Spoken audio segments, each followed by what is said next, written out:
नमस्कार प्रिय विद्यार्थियों, महिंद्रा इस एकेडमी के इस बृहद प्लेटफॉर्म पर आप सभी का बहुत बहुत स्वागत है। प्रिय विद्यार्थियों, सबसे पहले मैं आप लोगों से आग्रह करना चाहता हूं कि एनसीईआरटी बुक का जो बैच जो विद्यार्थी ज्वाइन कर रखे हैं उन्हीं से मेरा आग्रह है कि आपको 2 दिन का समय दिया जाता है और 2 दिन के समय के अंतराल में अगर आप फीस जमा नहीं करवाते हैं तो आपको बैच से रिमूव कर दिया जाएगा। ठीक है, क्योंकि प्रिय विद्यार्थियों, आप सभी को पता है कि जिस प्रकार से आपका महीना 5 तारीख को होता है तो उसी के बाद में आपको फीस जमा करवा देनी चाहिए। लेकिन मैंने आपको मैसेज नहीं डाला, क्योंकि मैं इसलिए नहीं डाल पाया क्योंकि मैं सोच रहा था कि शायद स्टूडेंट ऐसे ही डाल देंगे, शायद उनको पता चल जाएगा कि अपना महीना पूरा हो गया है और अपन फीस जमा कराएं।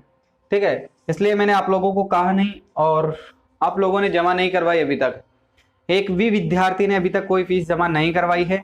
तो मैं सभी विद्यार्थियों से आग्रह करता हूं कि 2 दिन के अंदर, आज और कल, ठीक है, कल शाम को 8 बजे आपको ग्रुप से रिमूव कर दिया जाएगा। जो भी विद्यार्थी क्लास ले रहे हैं, जो भी विद्यार्थी एनसीईआरटी बुक पढ़ रहे हैं, उन सभी विद्यार्थियों से मेरा आग्रह है कि आप फीस जमा कराएं। ठीक है, और उसी के साथ में आपको आगे ज्योग्राफी की क्लास एनसीईआरटी बुक है, हम कल से शुरू करने जा रहे हैं। जो विद्यार्थी ज्योग्राफी का एनसीईआरटी बुक बैच ज्वाइन करना चाहते हैं उन विद्यार्थियों से आग्रह है कि आप अपनी फीस जमा कराएं। ठीक है, भूगोल के अंदर कक्षा 6 से लेकर 12वीं भूगोल के अंदर भी आपको कल या परसों के दिन तक आपको फीस जमा करवानी है। ठीक है, और यहाँ पर आपकी जो एनसीईआरटी बुक है, इसका जो बैच है आपका, जो बैच आप पढ़ रहे हो अभी, यानी कि इतिहास का बैच आप पढ़ रहे हैं, इसी की फीस आपकी 100 रुपीज है। ठीक है, आपको 100 रुपये जमा कराने हैं और भूगोल का बैच का भी 100 रुपये फीस है, 100 रुपये जमा करानी है। जो भी विद्यार्थी पढ़ना चाहता है अपनी फीस जमा कराएं और आराम से अध्ययन करें। ठीक है, इसके बाद में एक और विशेष सूचना देनी थी। जितने भी विद्यार्थी निःशुल्क पढ़ रहे हैं उन सभी से मेरा आग्रह है कि जैसे ही ये बैच प्रारंभ होंगे, ज्योग्राफी और इतिहास का, जैसे ही ये बैच प्रारंभ होंगे तो आप सभी को ये क्लासें नहीं देख पाएंगे, क्योंकि जितने भी विद्यार्थी निःशुल्क पढ़ रहे थे उन विद्यार्थियों से मेरा आग्रह है कि आप या तो बैच ज्वाइन करें, ठीक है, या अपनी फीस जमा करवाएं। ठीक है, अन्यथा आपको वहां पर क्लास नहीं मिलेगी, क्योंकि जो आपके पहले जो आपको क्लासेस दी जाती थी उसकी फीस आपके जो पहले के जो छात्र होते थे वो जमा करवाते थे। ठीक है, लेकिन उसी के बाद में जो भी विद्यार्थी निःशुल्क अभी क्लास ले रहा है, जो भी विद्यार्थी अभी ज्वाइन कर रखा है, यूट्यूब पर आप जो भी क्लास देखते हैं वह क्लासें अब आपको नहीं मिलेगी। ठीक है, क्योंकि अब उन विद्यार्थियों को क्लास अलग तरीके से दी जाएगी, ज्योग्राफी और इतिहास की। ठीक है, उस क्लास को वही स्टूडेंट देख सकता है जो विद्यार्थी फीस जमा करवाएगा। और जो भी विद्यार्थी कंटिन्यू तैयारी करना चाहते हैं, ठीक है, उन विद्यार्थियों से मेरा आग्रह है कि आप 2 दिन के अंदर फीस जमा करवाएं और ज्योग्राफी और भूगोल का जो बैच चल रहा है उसको ज्वाइन करें। ठीक है, और इसी के साथ में आपका प्री और मेंस का जो बैच चल रहा है वो तो चल ही रहा है और उसके आप लोगों ने फीस जमा करवा दी है, उसका भी महीना होते ही आप लोग ध्यान रखें, ताकि बिगड़ कहे आप फीस जमा कराए तो बहुत अच्छी बात है। ठीक है, चलिए अपन आगे बात कर रहे थे सुपर 10 बच्चों की। सुपर 10 वाला जो बैच है उसकी हम वार्तालाप कर रहे थे और उसी के तहत,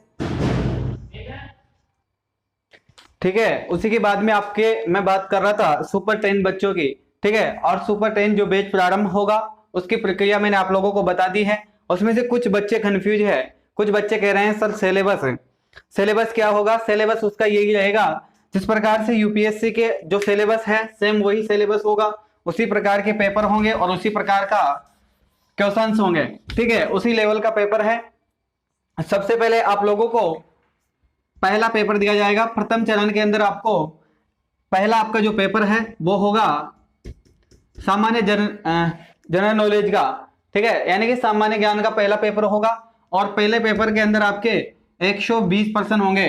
ठीक है, और इसी का समय आपको मात्र 1 घंटा दिया जाएगा।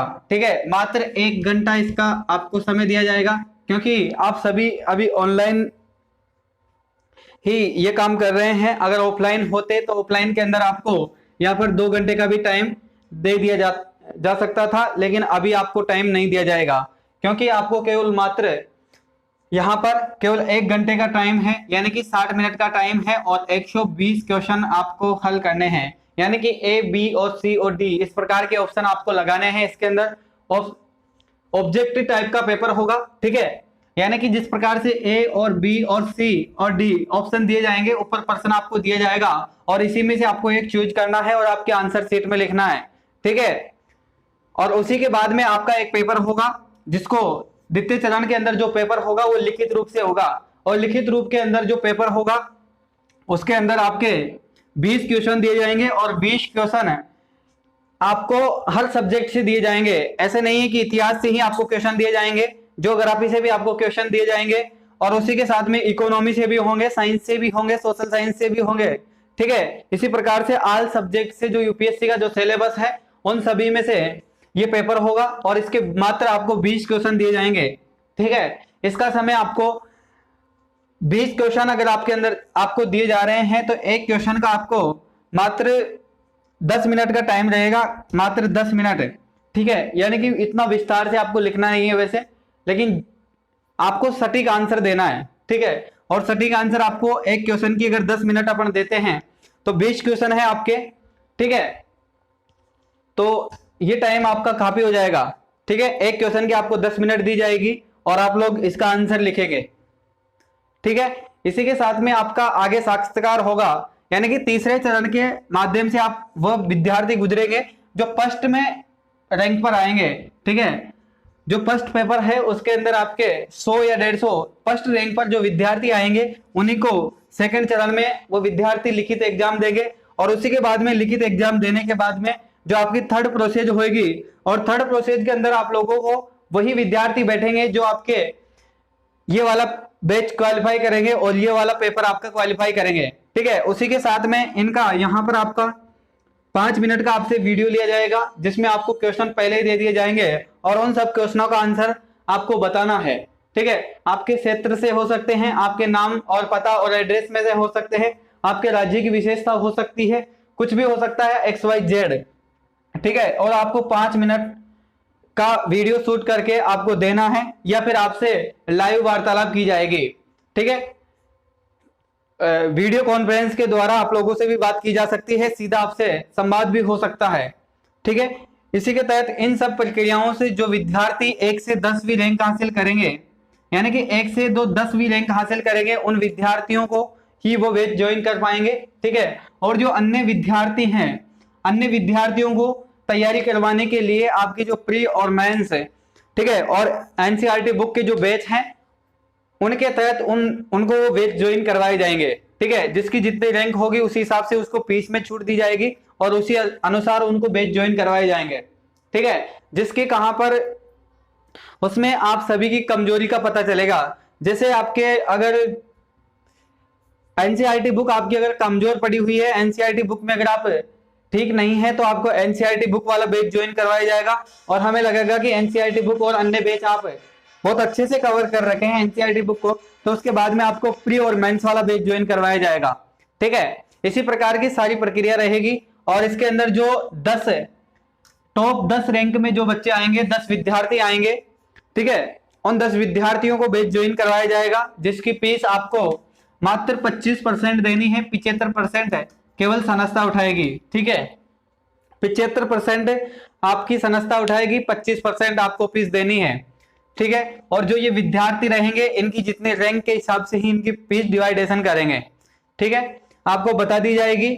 वैसे सभी विद्यार्थियों से मेरा आग्रह है कि अधिक से अधिक विद्यार्थी टॉप 10 की रैंक में आने की कोशिश करें, ठीक है, ताकि उन विद्यार्थियों के साथ में मिलकर इतनी मेहनत की जाएगी। पहले बता दिया जाएगा आप लोगों को कितनी मेहनत की जाएगी कि 8 से 10 घंटे आप निगरानी में रहेंगे। ऑनलाइन बैच के सभी विद्यार्थी 8 से 10 घंटे निगरानी में रहेंगे। रात को जब शाम को 11 बजे अब आप सोओगे तब आपको रिपोर्टिंग ली जाएगी कि आपने आज दिन में कितने घंटे कौन सा सब्जेक्ट पढ़ा है, ठीक है। सभी की रिपोर्टिंग ली जाएगी, सभी पर निगरानी रखी जाएगी और इसको यहाँ पर जो सुपर 10 जो बच्चे हैं इनको तैयारी इस प्रकार से करवाई जाएगी। सबसे पहले इनकी नींव मजबूत की जाएगी, यानी कि एनसीईआरटी बुक से लेकर जो मेन जो टॉपिक है वो इनको पढ़ाए जाएंगे जिसमें ये बच्चे कमजोर होंगे, ठीक है। उसी के बाद में आपका जो प्री और मेंस का यानी कि जिस प्रकार से विश्व स्तर की और इंडिया यानी कि भारत और विश्व के संबंध पढ़ाए जाएंगे इनको बहुत गहराई से। और इसी प्रकार से आपको सभी को पता होगा कुछ विद्यार्थी है जो सबसे पहले करंट पर फोकस करते हैं और कहते रहते हैं सर करंट के नोट्स भेजिए। करंट से यहाँ पर कोई लेना देना नहीं है अभी, क्योंकि करंट आपको केवल 6 महीने पढ़ना है और 6 महीने तब पढ़ना है जब आपका एग्जाम होगा। उससे 6 महीने पहले आपको करंट पढ़नी है। उससे पहले आपको 1.5 वर्ष, ठीक है, 1.5 वर्ष के अंदर आपको केवल आपकी नींव मजबूत करनी है। वो नींव मजबूत करने के लिए आपको ग्रेजुएशन का सिलेबस और एनसीईआरटी बुक्स पढ़नी है, ठीक है। और उन्हीं सभी चीजों पर आपका फोकस होगा और उन्हीं सभी चीजों पर हमारे द्वारा आपको वो सभी चीजें गाइड की जाएगी जो कि आपको पढ़ाया जाएगा और किस प्रकार से आपको पढ़ना है, ठीक है। और सभी प्रकार के जो भी सिलेबस के अंदर जो भी किताबें हैं वो सभी अवेलेबल करवानी होगी आप लोगों को, ठीक है। आपको बुक लिस्ट देती जाएगी। जो 10 बच्चे इस टॉप लिस्ट में आएंगे उनको बुक लिस्ट दी जाएगी और वो बुकें उनको खरीदनी होगी, ठीक है। और एक बात और है, वही विद्यार्थी इसमें एग्जाम दे जो विद्यार्थी 8 से 10 घंटे दे सकता है और केवल अपने लक्ष्य के लिए ही अपने लक्ष्य को निर्धारित कर चुके हैं कि उसे सिविल सेवा पार करनी है, तो सिविल सेवा के अंदर अगर जाना चाहता है तो वही विद्यार्थी इस एग्जाम को दे। अन्यथा भीड़ तो वैसे ही पहले काफी है और भीड़ से हमें कोई मतलब भी नहीं है, ठीक है। इसीलिए केवल 10 बच्चे सिलेक्ट करने हैं, 10 बच्चों के लिए ही हम मेहनत करेंगे, ठीक है। इनको सभी सब्जेक्ट पढ़ाए जाएंगे। 10 बच्चों के बाद में जो बैच प्रारंभ होंगे उनमें भी आपको सभी सब्जेक्ट पढ़ाए जाएंगे। और जो स्पेशल जिस प्रकार से स्पेशल जो आपका 10 बच्चे वाला जो बैच है, इस बैच के अंदर आपको ऑल सब्जेक्ट पढ़ाए जाएंगे। ऑल सब्जेक्ट को किस प्रकार से तैयार करना है, किस प्रकार से समय सारणी रहेगी, वो सब ये बैच में इस बैच को कवर करने के बाद में इस प्रकार से जिस प्रकार से आपका अगर 10 बच्चों के अंदर आपकी टॉप लिस्ट में अगर आपका नाम आता है तो आपको सारी प्रक्रिया समझा दी जाएगी किस प्रकार से कौन सा सब्जेक्ट कब पढ़ना है, ठीक है। और इसी के साथ में आप सभी को बहुत जल्दी ही आपकी एग्जाम की डेट घोषित कर दी जाएगी, आपको कब एग्जाम होगा और उसी के बाद में आप लोगों को कौन सा एग्जाम कब होगा इनका ज्यादा अंतराल नहीं रहेगा। जिस प्रकार से जीएस जो आपका प्रथम चरण का जो पेपर है इसका ज्यादा समय नहीं दिया जाएगा आप लोगों को। इसके बाद में आपका जो मेंस है यानी कि 1 दिन बाद में ही ये हो जाएगा और 2 दिन बाद में आपका इसका रिजल्ट आ जाएगा और उसके बाद में तीसरे दिन आपका साक्षात्कार होगा, ठीक है। तीसरे चरण से जब आप गुजरेंगे तो इसका तीसरा चरण 2 दिन बाद में होगा, ठीक है। समय अवधि बहुत कम दी जाएगी और सबसे पहले बहुत जल्दी ही इसकी तैयारी करके हमें शुरुआत करेंगे, जो कि आपके 1 तारीख से शायद बैच प्रारंभ 1 सितंबर से शायद बैच प्रारंभ करने की कोशिश करेंगे, या तो 1 या 10 तारीख, ठीक है। उससे पहले ही आपका एग्जाम होगा। आप सभी को डेट निर्धारित नहीं की गई है अभी तक, आप सभी को बता दिया जाएगा डेट कब निर्धारित की जाएगी, ठीक है। चलिए धन्यवाद। और जिन विद्यार्थियों ने अभी तक फॉर्म नहीं भरा है वो विद्यार्थी फॉर्म भरे, ठीक है। व्हाट्सएप नंबर आप लोगों को दे दिए गए हैं या फिर आप वीडियो के जो डिस्क्रिप्शन का जो लिंक है यहाँ से भी आप फॉर्म भर सकते हैं, ठीक है। यहाँ पर भी आपको उसका लिंक दिया गया है, वहां पर जाए और अपनी डिटेल शेयर करें, ठीक है। इसी के साथ में जिन विद्यार्थियों ने ज्वाइन कर लिया है, जिन विद्यार्थियों ने फॉर्म भरा है, उन विद्यार्थियों की लिस्ट मेरे पास आ चुकी है। कल शाम को ही मैंने लिस्ट देखी थी तो 10 बच्चे भरे थे शायद, और अभी शायद 30 या 35 बच्चों ने फॉर्म भर दिया होगा मेरे ख्याल से। अभी तक मैंने दिखी नहीं लिस्ट, पहले शाम को मैंने जब लिस्ट देखी थी तो तब 10 विद्यार्थियों ने फॉर्म भरा था। मात्र केवल 7 मिनट के अंदर ही 10 फॉर्म आए थे, यानी कि मुझे उम्मीद है कि बहुत सारे फॉर्म आएंगे, ठीक है। और बहुत सारे विद्यार्थी जिस प्रकार से आपको यूपीएससी के अंदर जिस प्रकार से भीड़ छाटी जाती है उसी प्रकार से इतनी ही भीड़ आएगी। और एक बात और ध्यान रखना, केवल हिंदी माध्यम का बच्चा ही यहाँ पर इस बैच में भाग लेगा, ठीक है। इंग्लिश के लिए अलग बैच प्रारंभ किए जाएंगे, उसके लिए उनको समय और निर्धारित कर दिया जाएगा, टाइम और सब्जेक्ट और टीचर सब निर्धारित उनको कर दिया जाएगा, उनको बता दिया जाएगा इंग्लिश माध्यम वालों को, ठीक है। तो केवल हिंदी माध्यम के बच्चे ही इसमें भाग लें, ठीक है। धन्यवाद।